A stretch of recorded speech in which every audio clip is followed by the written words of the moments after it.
नमस्कार दोस्तों, आप सभी का एक बार फिर से स्वागत है हमारे YouTube channel tour guide with Negi ji में। दोस्तों, ये बात तो हम सभी जानते हैं कि भगवान शिव का निवास स्थान कैलाश पर्वत है, लेकिन दोस्तों क्या आप जानते हैं कि आखिर कुल कितने कैलाश पर्वत हैं और ये कहां पर स्थित हैं? अगर नहीं तो चलिए आज हम आपको बताते हैं दुनिया में स्थित 5 प्रमुख कैलाश पर्वतों के बारे में। दोस्तों, भगवान शिव का जो निवास स्थान है उसे कैलाश मानसरोवर माना जाता है। कहते हैं कि यहाँ भगवान शिव रहते हैं और ये पर्वत तिब्बत में पड़ता है। हर साल कैलाश मानसरोवर की यात्रा होती है, जिसमें भारत से बड़ी संख्या में लोग यहाँ पे दर्शनों के लिए जाते हैं। लेकिन दोस्तों, हिमालय की वादियों में 4 और कैलाश पर्वत भी मौजूद हैं, जिनका संबंध भगवान शिव से ही है। तो कुल मिलाकर 5 कैलाश पर्वत इस दुनिया में मौजूद हैं। तो चलिए दोस्तों, एक एक करके जानते हैं दुनिया में स्थित 5 कैलाश पर्वत कौन से हैं। इसमें पहले नंबर पर आता है कैलाश मानसरोवर, जो कि तिब्बत में है।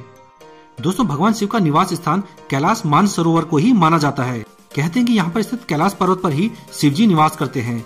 ये स्थान चीन के तिब्बत वाले हिस्से में पड़ता है। ये स्थान हिंदू, बौद्ध, जैन और सिख चारों धर्मों के लिए विशेष स्थान रखता है। भारत से हर साल हजारों श्रद्धालु कैलाश मानसरोवर की यात्रा पर जाते हैं। ये यात्रा हिंदुओं की सबसे कठिन यात्राओं में से एक है। यहाँ जाने के लिए पासपोर्ट का होना जरूरी है। साथ में यहाँ जाने वाला व्यक्ति मेडिकली फिट भी होना चाहिए। ये यात्रा मई से लेकर सितंबर तक के बीच में होती है। इस यात्रा को करने के लिए 13 से 18 दिनों का समय लग जाता है। दोस्तों, इसके बाद जो अगला कैलाश है वो है किन्नौर कैलाश, जो कि हिमाचल प्रदेश में पड़ता है। दोस्तों, किन्नौर कैलाश पर्वत हिमाचल प्रदेश के किन्नौर जिले में तिब्बत सीमा के पास स्थित है। ये पर्वत समुद्र तल से 6050 मीटर की ऊंचाई पर स्थित है। यहाँ पर पर्वत की एक चोटी है जिसकी लंबाई 40 फीट और चौड़ाई 16 फीट है। इस हिमखंड को ही प्राकृतिक शिवलिंग के रूप में पूजा जाता है और इसकी परिक्रमा भी की जाती है। दोस्तों, किन्नौर कैलाश की यात्रा भी सबसे कठिन धार्मिक यात्राओं में से एक है, क्योंकि यहाँ तक पहुँचना बहुत ही कठिन है।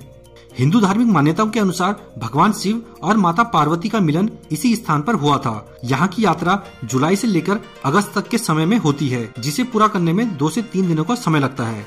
यहाँ आने के लिए पहले शिमला आना होगा, फिर शिमला से कल्पा जाना होता है जहाँ की दूरी 223 किलोमीटर है। इसके बाद कल्पा से पोवारी गांव जाना होता है जिसकी दूरी 10 किलोमीटर है और फिर पोवारी गांव से इस यात्रा की शुरुआत होती है।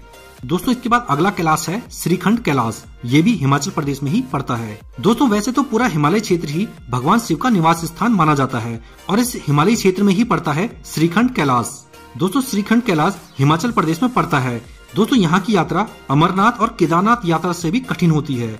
इस यात्रा में 35 किलोमीटर लंबा और बेहद ही कठिन रास्ता तय करना होता है। इस जगह की मान्यता यह है कि यहाँ पर भगवान विष्णु ने शिव जी से वरदान प्राप्त भस्मासुर को नृत्य के लिए राजी किया था। नृत्य करते हुए उसने अपना हाथ अपने ही सिर पर रख दिया और भस्म हो गया। दिल्ली से यहाँ की जो कुल दूरी है वो 553 किलोमीटर है। श्रीखंड कैलाश की यात्रा साल में केवल जुलाई से अगस्त तक के बीच में ही होती है। दोस्तों, इसके बाद अगला कैलाश है मणिमहेश कैलाश। दोस्तों, मणिमहेश कैलाश पर्वत भी हिमाचल प्रदेश में पड़ने वाला एक तीर्थ स्थल है। यहाँ आने के लिए भी पहाड़ों की लंबी यात्रा करके 13 किलोमीटर की पैदल यात्रा भी करनी होती है। दोस्तों, मणिमहेश कैलाश पर्वत पर आज तक कोई इंसान नहीं चढ़ पाया है। जिसने भी यहाँ पर चढ़ने का प्रयास किया वो या तो जिंदा नहीं बच पाया और या फिर आधे में से उसे लौटना पड़ा। दोस्तों, यहाँ पे लोग दर्शनों के लिए रात में ही जमा हो जाते हैं, क्योंकि यहाँ ब्रह्म मुहूर्त पर एक मणि चमकती है जिसकी रोशनी दूर तक दिखाई पड़ती है।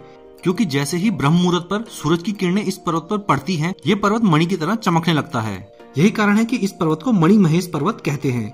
इसके अलावा दोस्तों, यहाँ के बारे में कथा है कि भगवान शिव के पीछे जब भस्मासुर नाम का एक राक्षस पड़ गया था, तब भगवान शिव ने यहाँ आकर आश्रय लिया था, जिस कारण भस्मासुर शिव जी को नहीं खोज पाया। दोस्तों, मणिमहेश कैलाश पर्वत की यात्रा जुलाई से लेकर सितंबर तक के बीच की होती है।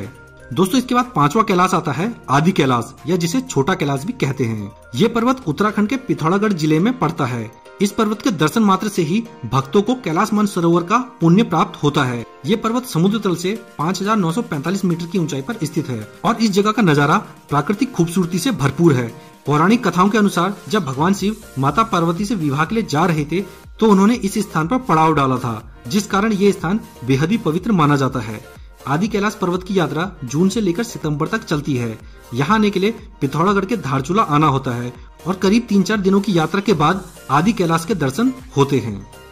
दोस्तों बहुत से लोगों का सपना होता है कि जीवन में एक न एक बार कैलाश मानसरोवर की यात्रा की जाए। इसमें बहुत से लोग इस यात्रा को कर लेते हैं, लेकिन बहुत से लोग पासपोर्ट न होने और फिजिकली अनफिट होने के कारण इस यात्रा को नहीं कर पाते।